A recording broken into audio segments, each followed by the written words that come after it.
ప్రజా TV Telugu news కి స్వాగతం. ప్రపంచం అభిమానించే అత్యంత ప్రజాదరణ కలిగిన నాయకుడు, భావి భారత ప్రధాని, కాంగ్రెస్ పార్టీ అగ్రనేత,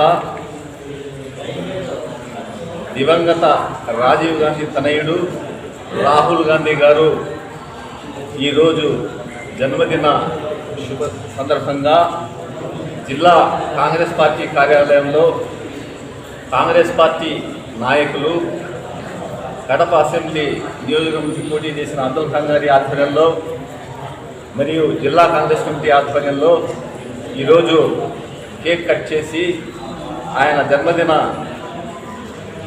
సందర్భంగా సంతోషాన్ని వ్యక్తం చేస్తూ ప్రజలకు కూడా శుభాకాంక్షలు తెలియజేస్తున్నాం.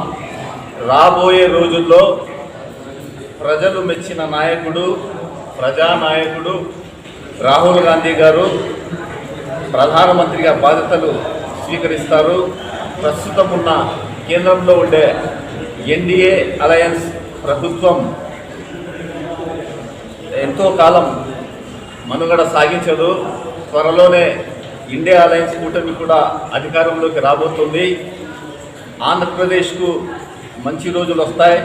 ఎప్పుడైతే ఇండియా అలయన్స్ గవర్నమెంట్ కేంద్రంలో వస్తుందో రాష్ట్రానికి ప్రత్యేక హోదా, కడప ఉక్కు ఫ్యాక్టరీ, వైజాగ్ స్టీల్ ప్లాంట్ ప్రైవేటీకరణ ఆగడం, ఇలాంటి ఎన్నో అభివృద్ధి పనులే కాకుండా ప్రజాకంటక పాలన సాగిస్తున్న నరేంద్ర మోడీ ఆధ్వర్యంలోని ప్రజా వ్యతిరేక ప్రభుత్వం, రాజ్యాంగ వ్యతిరేక ప్రభుత్వం పతనమవుతుంది. కాబట్టి ప్రజలకు, రాహుల్ గాంధీ గారికి ప్రజల నుండి శుభాకాంక్షలు తెలియజేస్తున్నాం. ఆంధ్రప్రదేశ్ కాంగ్రెస్ కమిటీ, జిల్లా కాంగ్రెస్ కమిటీ నుంచి కూడా శుభాకాంక్షలు తెలియజేస్తున్నాం.